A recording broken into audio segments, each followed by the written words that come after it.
Meus amigos queridos, minhas amigas, boa tarde para todos, para todas.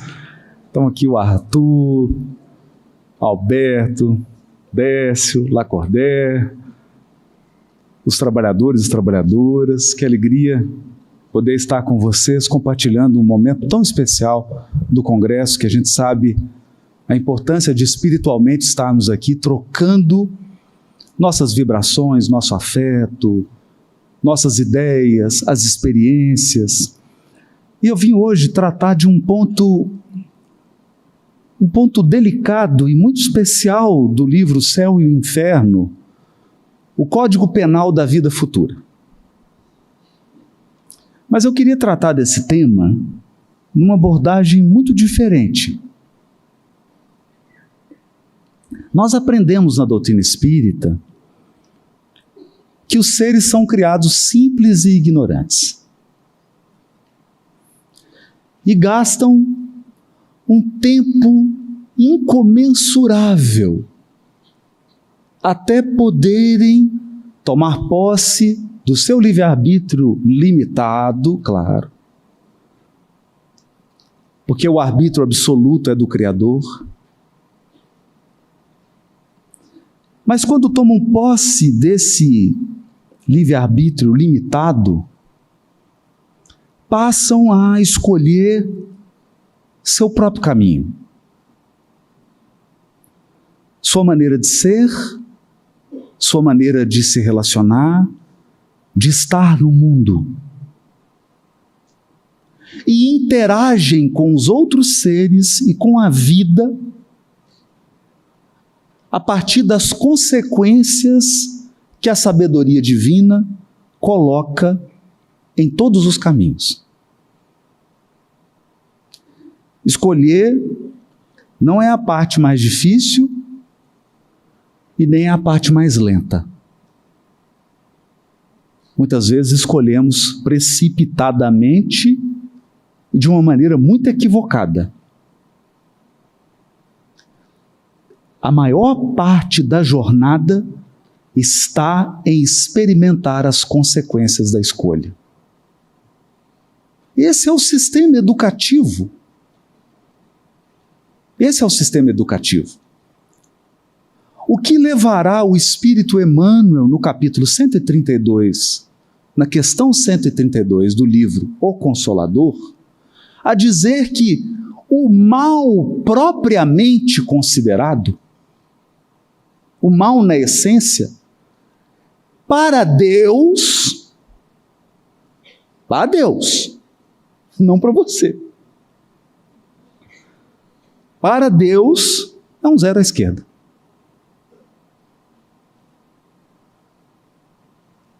Porque ele é algo que desponta e que vai se apagar.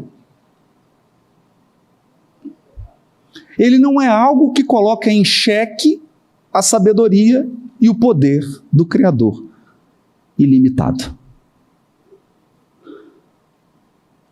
Portanto, a preocupação de Deus não é com o mal. A preocupação de Deus é com o aprendizado.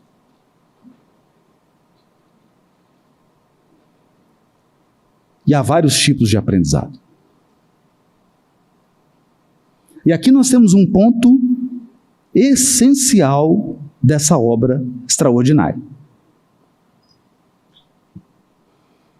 Uma vez dotados de livre-arbítrio, nós podemos cometer dois tipos de erro. Ou produzir o mal de duas maneiras que são muito distintas. A primeira delas é por conta da experiência, ou da falta dela. A inexperiência nos leva a avaliar mal, refletir mal, sentir de forma equivocada e agir de forma equivocada. Nessa hora, o remédio é ganhar experiência. Ganhar experiência. E nisso, o Pai de eterna sabedoria, amor e justiça nos oferece infinitos caminhos, infinitas possibilidades de aprendizado. A escalada evolutiva é uma sucessão de oportunidades para o aprendizado. E quanto mais experiência, mais aprendizado. E aqui eu não estou falando de um aprendizado puramente intelectual.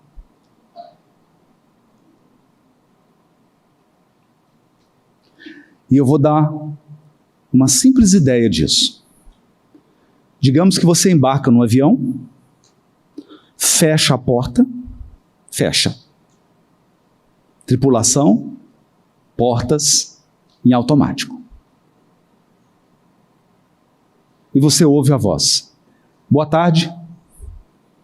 Aqui é o comandante falando. Um pouco tenso, porque aprendi a pilotar no YouTube.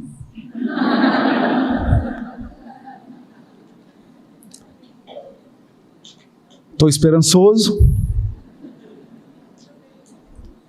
Acho que vou decolar bem. Espero pousar. Você fica? Essa é a diferença. Por isso que em currículo de piloto não tem mestrado, doutorado, não, é hora de voo. Hora de voo. 10 mil horas de voo, 20 mil horas, 40 mil horas. Hora de voo. E tem um amigo, o Mauri, que está assistindo. Um beijo, Mauri. Ele diz assim: piloto bom é aquele que o número de decolagens é o mesmo número de pousos. Faz sentido. Né? Faz sentido. Isso é experiência. Porque experiência é o conhecimento que você dinamiza. Experiência é o conhecimento que você aplica. Experiência é o conhecimento que você transforma em realidade vivida.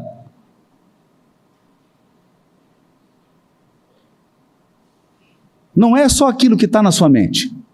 É aquilo que se concretizou. Isso é experiência. Então, espíritos experientes são espíritos que dinamizaram o que talvez nós já saibamos.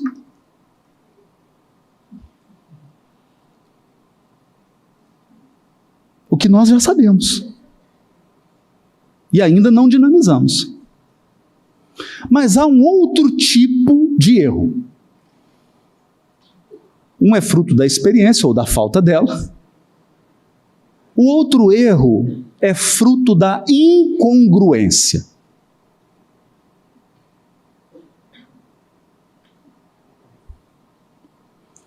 Eu sei,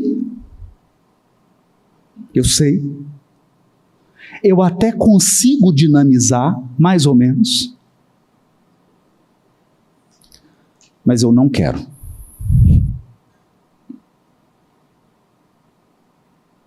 Eu não quero. Ou para tornar um pouquinho mais complicado, uma parte de mim quer, mas outra não.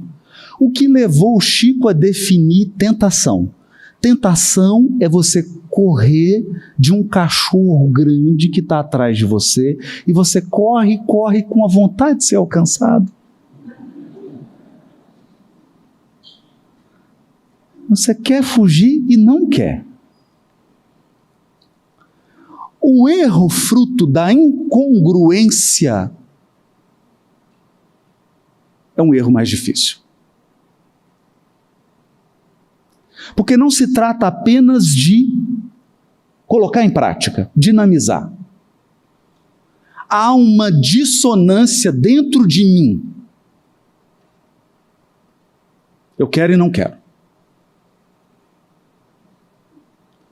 A incongruência se manifesta numa forma de pensar, numa forma de sentir e numa forma de agir. Portanto, num modo de ser. no modo de ser. Eu penso, sinto e ajo de uma maneira porque me identifico com essa maneira de pensar, sentir e agir, portanto, se tornou um modo de ser.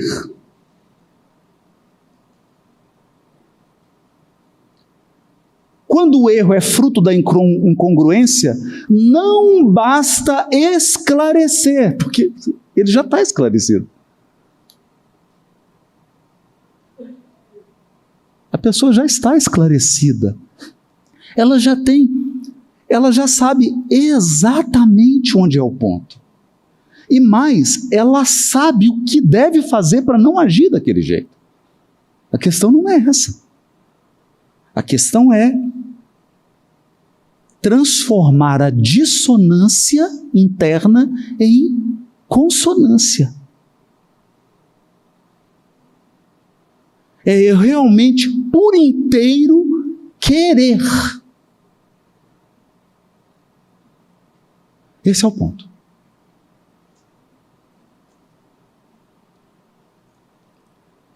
Então, todos nós aqui passamos por situação na nossa vida, situações várias, na família, no relacionamento, em todos os ambientes de trabalho, em que você quer ajudar a pessoa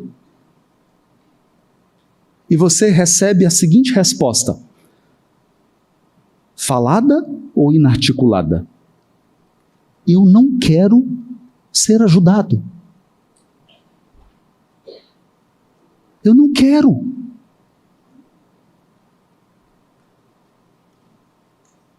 Essa é a minha escolha. E a pessoa se identifica com esse modo de ser.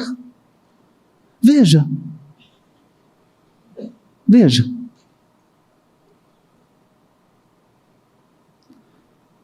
Por isso que é muito diferente falar de justiça humana e de justiça divina. Porque, falando bem abertamente, justiça humana é controle social. Filosofia do direito. A turma do direito aí. Sabe disso. Controle social. Então é o seguinte: quem está perturbando? Fulano, ciclano, isola. É isso. Porque você acha que a justiça humana, ela age nas consequências do crime? Não. Não.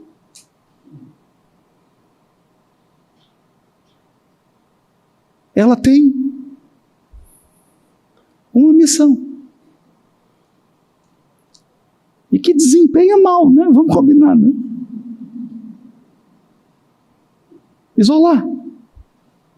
Justiça divina, não. Isolar onde? Isolar onde? O que nós aprendemos no capítulo 2 do livro A Gênese? O universo está mergulhado no fluido cósmico, nós estamos na presença divina. Te isolar onde? Onde que eu vou te colocar? Com toda a sua perturbação? Fora? Que fora? Fora da onde? Então o desafio da justiça divina não é controlar. O desafio da justiça divina é atuar no modo de ser.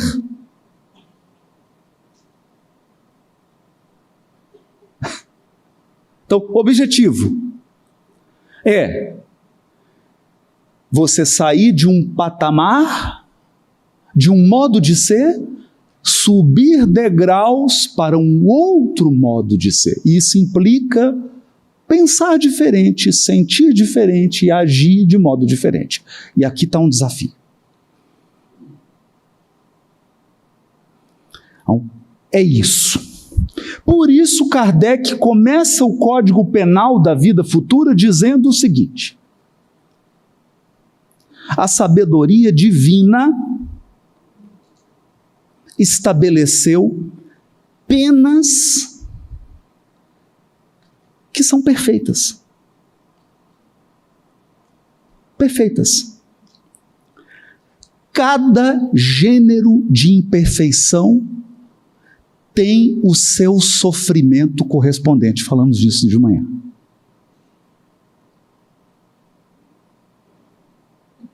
Cada gênero de imperfeição carrega um sofrimento típico. É igual tampa e panela. O encaixe é perfeito. Então, se você está achando que Deus está assim, contando, olha, falhou. Dá um jeito de punir esse danado. Não. Não.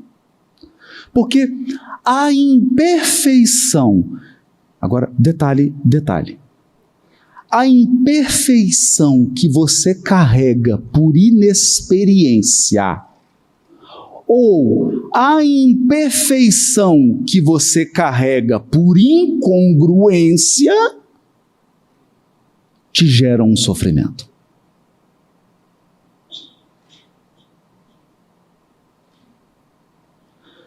Se o problema é falta de experiência, você precisa de desenvolvimento espiritual.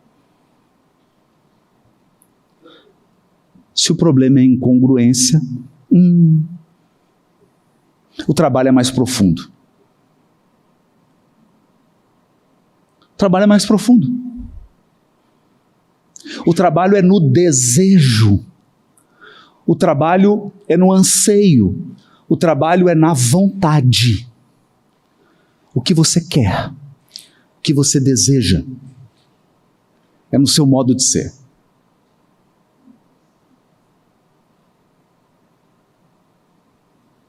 Então esse é o primeiro ponto. E por que isso? Porque na criação divina,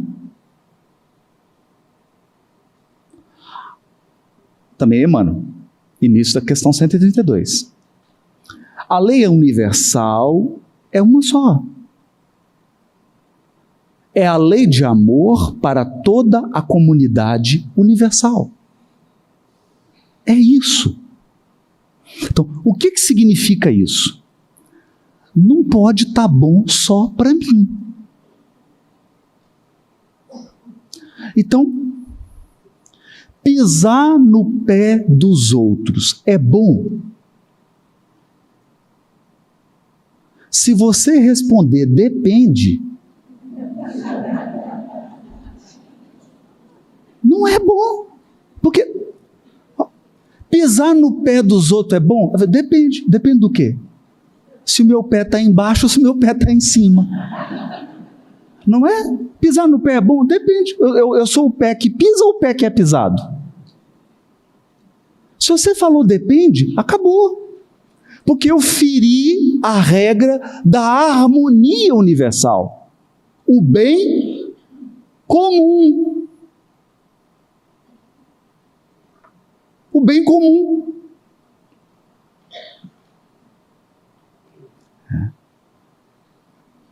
No entanto, eu posso insistir em agir pisando no pé dos outros. Eu posso insistir em sentir que pisar no pé dos outros é uma boa.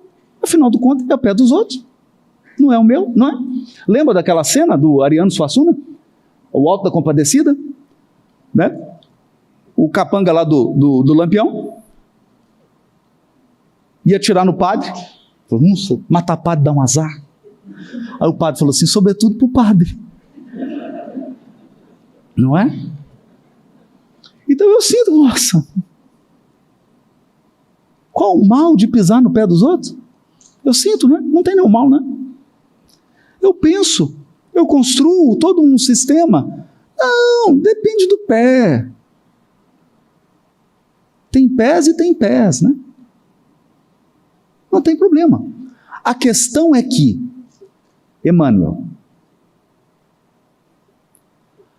a providência divina não desce para errar conosco.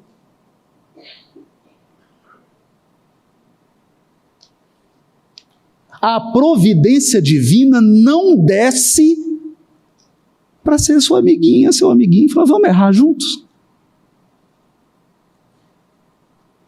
Seu modo de sentir, seu modo de pensar, seu modo de agir, não muda os parâmetros do Criador.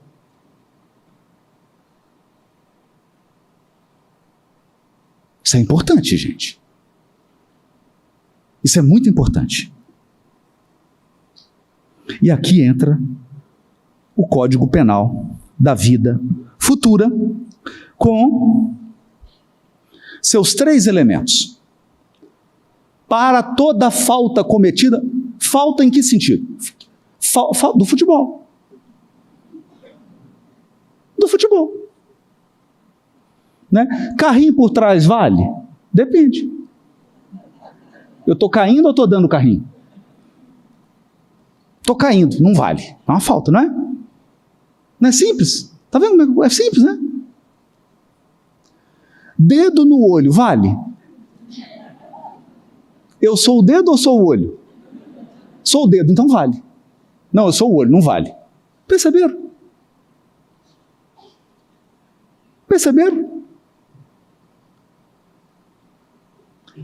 Então, para cada falta cometida, há uma tríade.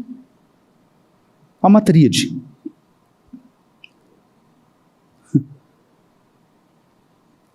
Arrependimento, expiação, reparação. Aqui você percebe que a justiça divina é perfeita. Perfeita. Então vamos lá. Primeira palavrinha, que é um terror. Porque se eu falar arrependimento e pedir para você fechar o olho, você vai acessar seus arquivos religiosos dos últimos 1.800 anos. O que está no seu arquivo religioso?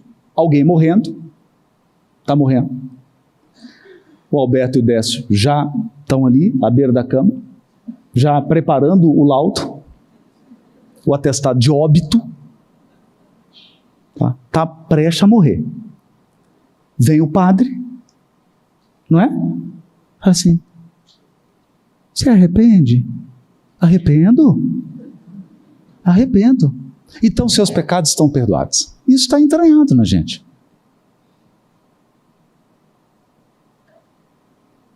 Está entranhado. É. Só que a palavra arrependimento, no sentido bíblico, e eu vou lá na raiz, arrependimento na raiz bíblica é techuvá. Techuvá é retorno. Então, olha que bonito. Eu estou na estrada, a esposa liga, fala, bem, você está onde? Estou na estrada tal. Está na estrada errada. Não, pegou a estrada errada, bem. Peguei. Mas estou arrependido, viu, amor? Vai adiantar alguma coisa? Então o que você faz? Retorno. Retorno. Então, a palavra que foi traduzida na Bíblia por arrependimento, tanto em grego quanto em hebraico, é techuvá. Techuvá é fazer o retorno. Haroldo, então você está dizendo que andei 100 km na estrada errada. 100 para voltar, mas 100 para avançar no caminho certo. Retorno. Techuvá é retorno. Porque, veja, o que precisa acontecer aqui? Eu preciso me dar conta de que meu modo de pensar, meu modo de sentir, meu modo de agir me colocou na estrada errada. E eu tomo a decisão de mudar meu modo de pensar, meu modo de sentir, meu modo de agir. Uma vez tomada essa decisão, você fez techuvá, você se arrependeu.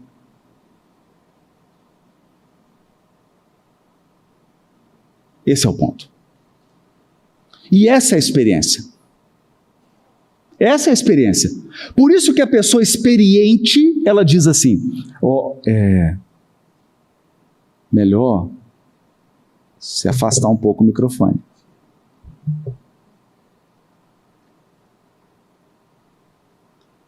Porque ela tem experiência. Ela tem experiência. Então a gente parte do processo. Parte do processo da falta é esse retorno. Então eu absorvo que o meu modo de ser me colocou num caminho que não foi favorável, nem a mim e muito menos nas pessoas que convivem comigo.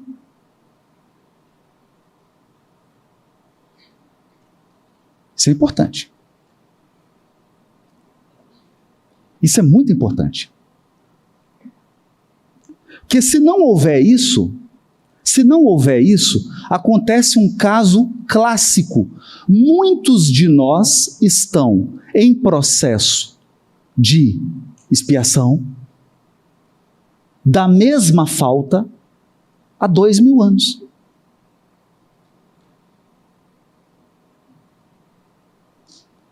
Porque eu estou esperando terminar essa expiação para errar de novo com a mesma pessoa. Então, é interessante porque, e quando a gente analisa a luz das encarnações, você não consegue, está lá no livro Entre a Terra e o Céu, você não consegue mais distinguir quem é algoz, quem é vítima, porque tem um revezamento. Tem um revezamento. Assim, você bateu quantas vezes? Bati 57. E você? 58. Então agora é minha vez. Quem que é a vítima, quem que é o algoz? O Bert Hellinger, muito inteligentemente, diz assim, não tem nem vítima nem algoz, tem parceiros de infortúnio.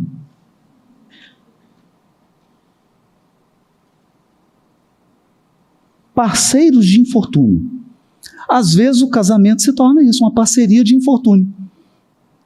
Assim, hoje é dia de quem azucrinar quem mesmo? Não, hoje é seu dia. Amanhã é o meu. Então eu entro numa escala. Sem o retorno, sem que eu me dê conta que esse caminho é modo de ser. Não é? Você pergunta a pessoa assim, oi, Lacordé, como anda? Aí ele fala, com as duas pernas. É isso que ele responde? Não, ele fala, está tudo bem, Haroldo. Como é que anda a família? Está boa. Como anda? Andar é modo de ser. Precisa mudar o modo de ser. Do contrário, não há progresso moral e intelectual. Sem progresso moral e intelectual, a imperfeição permanece. E com ela, a alma gêmea dela. Qual que é a alma gêmea da imperfeição? O sofrimento. Cada imperfeição tem uma alma gêmea, um sofrimento correspondente. Eles estão sempre juntos. Esse é o primeiro passo. Eu vou pular o segundo. O segundo é mais complicado. Vou para o terceiro. Reparação, que não tem na justiça humana. Não tem. Não tem. Matei uma pessoa, como é que repara? Ressuscitando o morto? Repara como?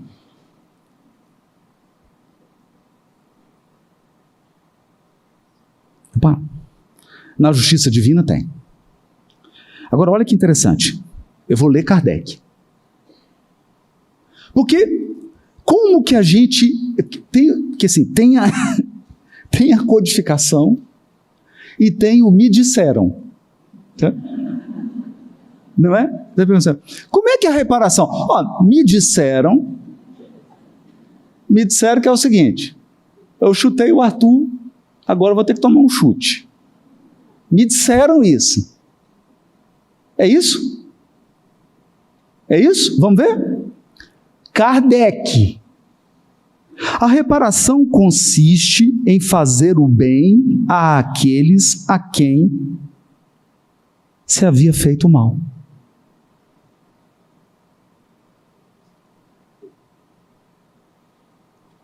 Tem nada disso do me disseram. Então, fulano, você fez mal para quem?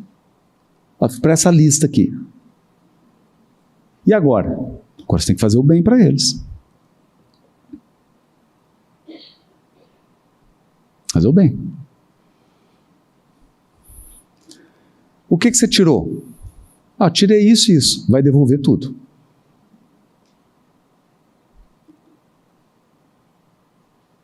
É isso.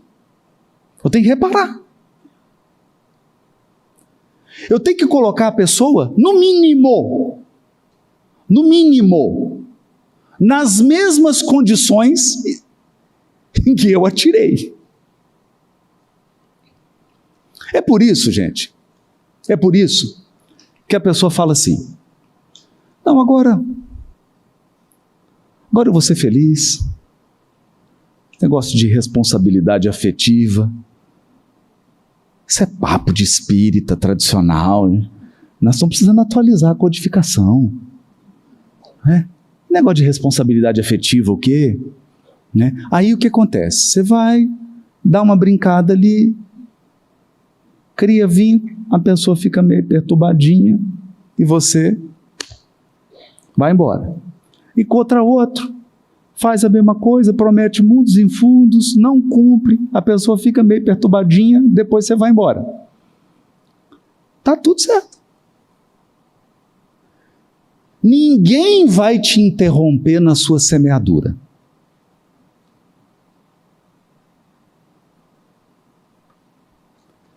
E raramente alguém chora enquanto está semeando. O choro come é na colheita. Por isso que Emmanuel diz assim: é preferível chorar sobre os grilhões da resistência do que sorrir sobre os narcóticos da queda. Geralmente quem está caindo está embriagado ou drogado.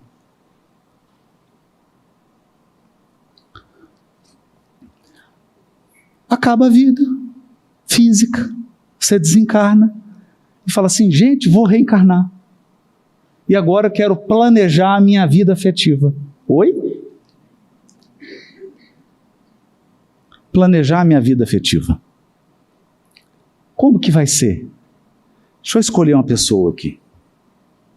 Não, já está escolhido. Quem é? Fulano, Ciclano e Beltrano. Mas eles estão perturbados.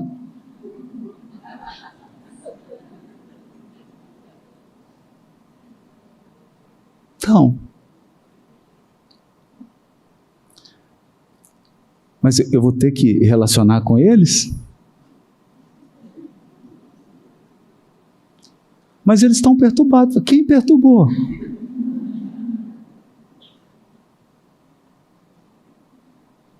É tua oportunidade de fazer o bem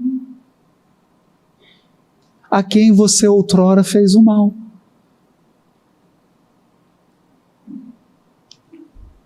É isso. Reparação. Quem não repara seus erros numa existência por fraqueza ou por má vontade, acha-se numa existência posterior em contato com as mesmas pessoas que têm queixa dela. E em condições voluntariamente escolhidas, você que escolhe ainda, hein? De modo a demonstrar-lhes reconhecimento, fazer-lhes tanto bem quanto mal lhes tenha feito. reparar. Porque o mal tem que ser reparado. Perceberam? Então, olha, gente, isso é importante. Todo mal que você está vendo é temporário, porque todo mal será reparado. Eu vou repetir. Todo o mal que você está vendo agora é temporário, porque será reparado.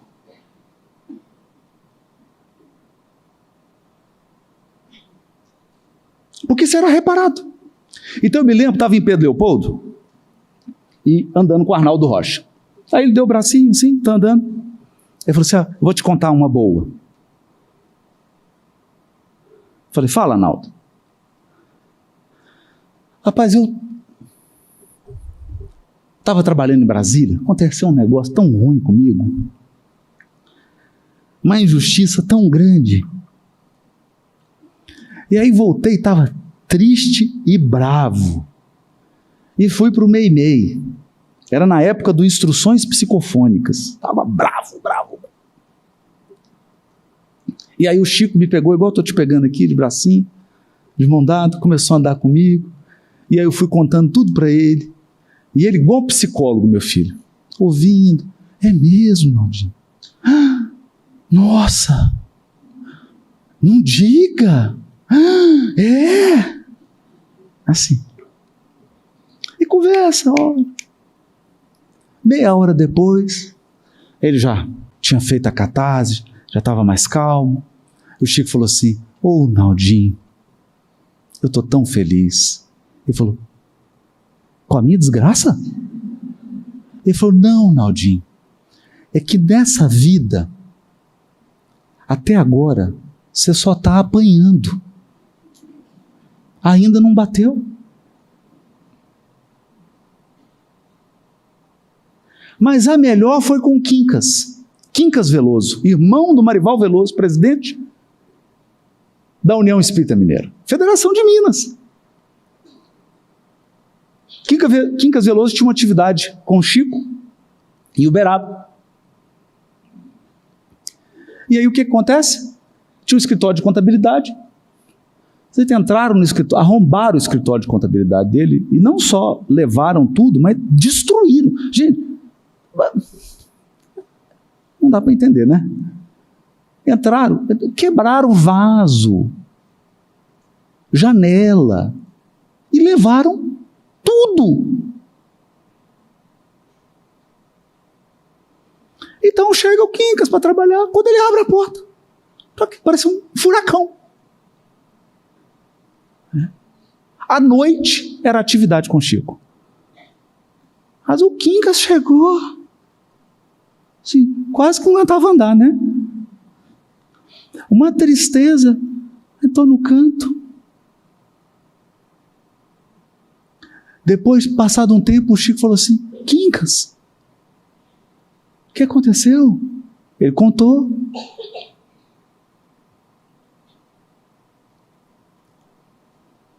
E o Chico ali com ele, aquele carinho todo, um silêncio.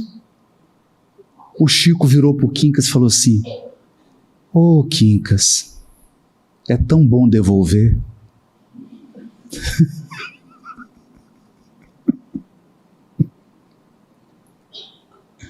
Não é? Olha, se você entender o Espiritismo, é melhor do que tomar dos outros. Tomar é bom. Tomar dos outros é bom. Estimulante, te dá uma sensação de poder, né? Parece que você é nossa, tomei. Devolver é tão bom.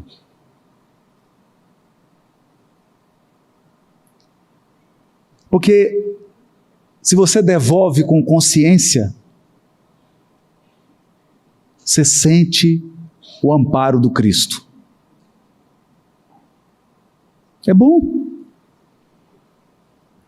Eu não gosto não, mas é bom.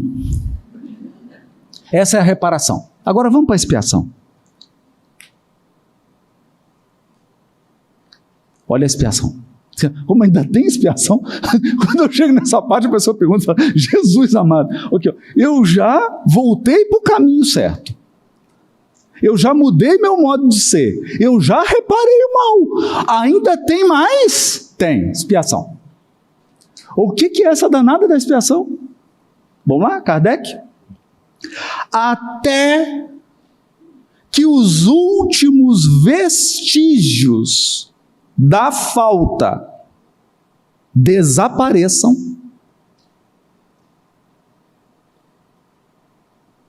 Por que você cometeu a falta mesmo? Por quê? 2 motivos. Falta de experiência, falta de congruência. Isso deixa vestígio. Deixa vestígio onde? No seu modo de pensar, no seu modo de sentir, no seu modo de agir. Portanto, no seu modo de ser. No seu modo de ser. Até que os últimos vestígios da falta desapareçam, a expiação consiste nos sofrimentos físicos e morais que lhes são consequentes, seja na vida atual, seja na vida espiritual, após a morte ou ainda em nova existência corporal. Então é o seguinte, vamos lá. Quem que é a alma gêmea da imperfeição? O sofrimento. Se eu tenho a imperfeição porque eu sou inexperiente, enquanto eu não adquiro experiência, ficam os vestígios de sofrimento decorrentes da minha imperfeição. Faz sentido? Então, limpei o copo. Imagina se você vai tomar água na casa da pessoa, ela fala assim, ó, pode tomar à vontade, eu limpei 80% do copo.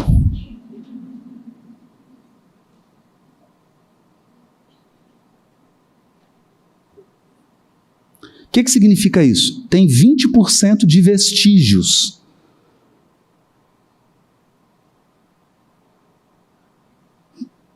É isso. Vestígios de imperfeição deixam vestígios de sofrimento. Faz sentido? 100% de imperfeição deixa 100% de sofrimento. 80% de imperfeição deixa 80% de sofrimento. 1% de imperfeição. 1% de sofrimento. Vestígios. Isso é expiação.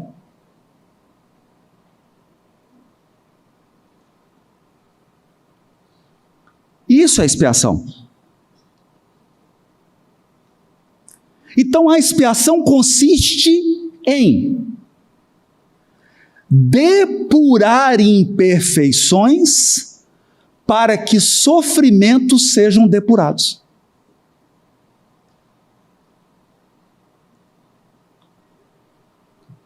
E agora eu vou fazer uma homenagem ao Décio, filósofo. Vou tomar água. Tem que fazer uma homenagem agora. Porque é o seguinte, gente. Enquanto houver em você determinada imperfeição, estará você sujeito aos instrumentos da depuração. Está confuso?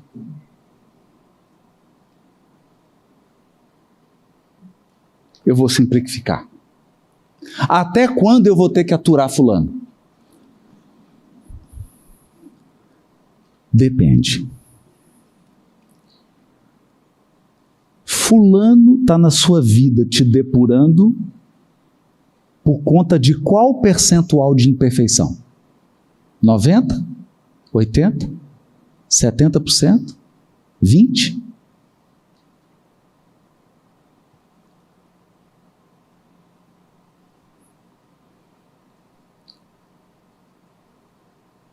Veja, isso é incrível.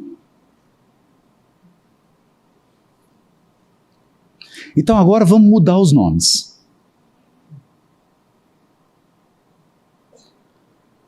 Nós vamos chamar todos os abençoados que estão na nossa vida, nos trazendo sofrimento decorrente das nossas imperfeições, de filtros purificadores.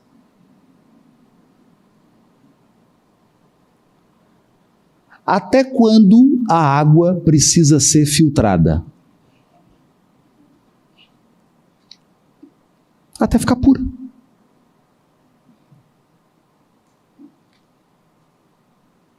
Até ficar pura. Então eu vou te perguntar, por que você, aliás, tem que trazer aqui, né? O Schopenhauer, né? Que fala que o relacionamento entre os seres humanos é relacionamento de porco-espinho. Quanto mais próximos, mais eles se espinham. Então, por que você não está perturbando nesse momento uma entidade, um espírito que é puro? Por quê?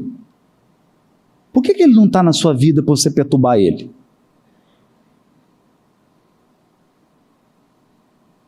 Porque ele não precisa de filtro. Ele não precisa de purificação. Então, os instrumentos purificadores permanecerão na nossa vida até que as imperfeições sejam sugadas. Ou como diz Jesus na Boa Nova, Levi, até que a esponja do tempo sugue as imperfeições humanas. Faz sentido? Isso é expiação. Por isso você está num mundo de celeste. Celeste. Porque está todo mundo revoltado, está tendo guerra, você está num mundo celeste, né?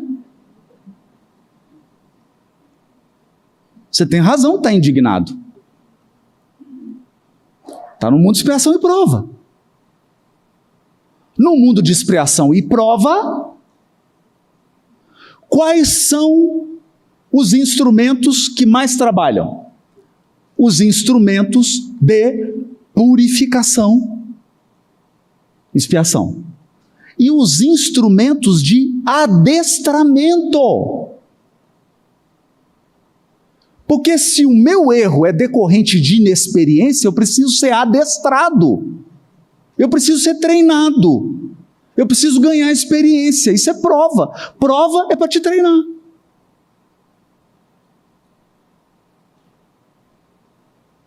Para te conferir experiência. Expiação é para te depurar. É isso, gente. Isso é expiação. Então esse negócio de você falar assim, ai, eu estava andando, bati o dedinho na cadeira, eu devo ter chutado o dedinho de alguém. Não. Se você fosse um pouquinho mais purificado, você estava prestando atenção, não ia bater dedinho na cadeira. Você já viu anjo com déficit de atenção?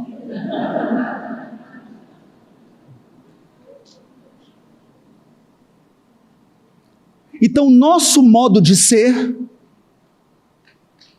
imperfeito, porque eu penso de modo imperfeito, eu sinto de modo imperfeito, e eu ajo de modo imperfeito, me coloca no mesmo lugar dos instrumentos de purificação. Nessa hora, gente, você começa a falar assim, entendi, por que essa criatura não sai da minha vida? Por que eu estou sempre nessa situação? Por que eu estou enfrentando sempre esse gênero de dificuldade? Perceberam agora? Porque o espírito acha assim, ó, não, sua encarnação está programada. Sexta-feira, 9h13 da manhã, sua mãe vai ter 10 centímetros de dilatação. Tal hora, 11 centímetros de dilatação. Não. Quem te disse isso?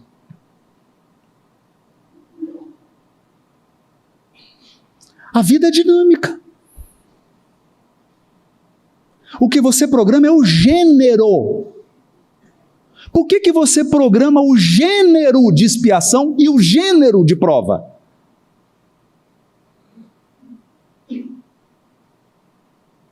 Porque a sua programação está baseada no seu gênero de imperfeição.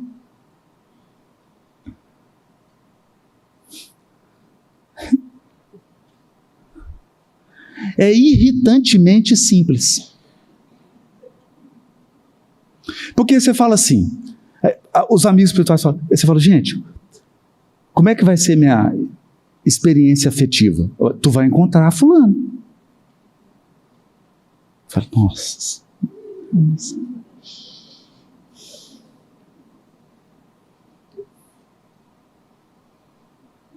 Qual que é a chance que isso tem de dar certo?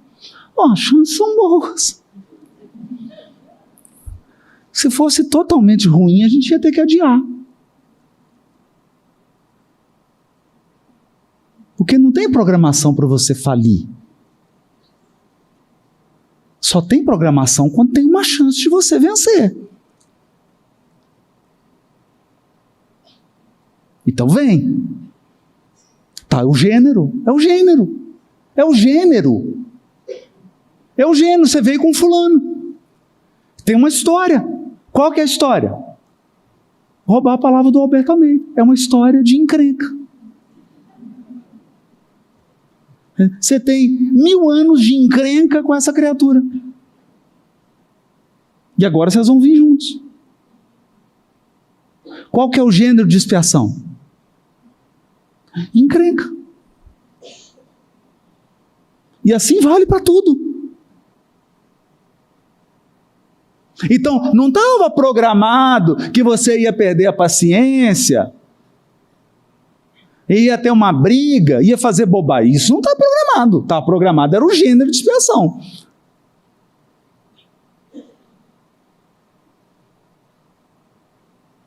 Por quê?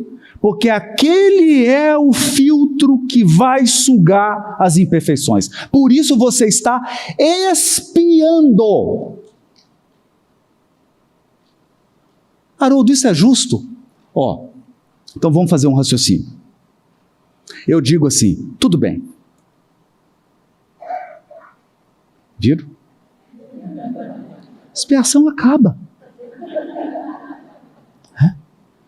Então, o que não é justo é eu tirar você do filtro purificador e te colocar na relação com um ser que não precisa sofrer a convivência com você.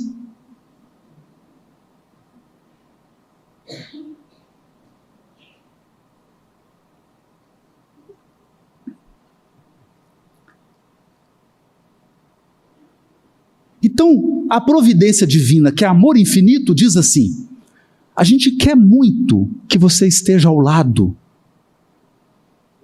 dessa pessoa que tem um grau de afinidade gigantesca com você. Mas para isso a gente precisa te preparar para essa relação. Ah, é? Como é que vai ser o meu preparo? Vem cá que eu vou te apresentar uma pessoa.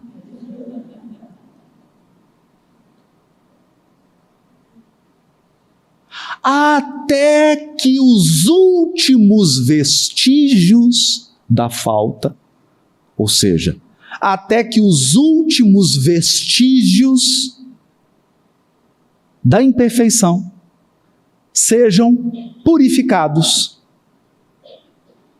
e você não necessite mais daquele gênero de expiação. E aí a vida te libera e o seu anjo guardião ajoelha e reza. Porque o que tem de reincidência e recaída, o momento mais difícil para o espírito é quando ele retoma a liberdade.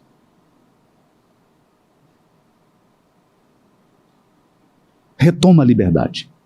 Retoma a liberdade afetiva, significa que ele pode escolher agora porque já expiou. Retoma as liberdades. Porque se ele não tem um compromisso com o aprimoramento espiritual, provas ou novas expiações vão trabalhar o aperfeiçoamento dessa criatura. Arrependimento, expiação e reparação. Esse é o Código Penal da vida futura, que condena. Deus condena cada um de nós. Você está condenado a ser um espírito puro, habitante de um mundo celeste, 100% feliz. Aceita que dói menos.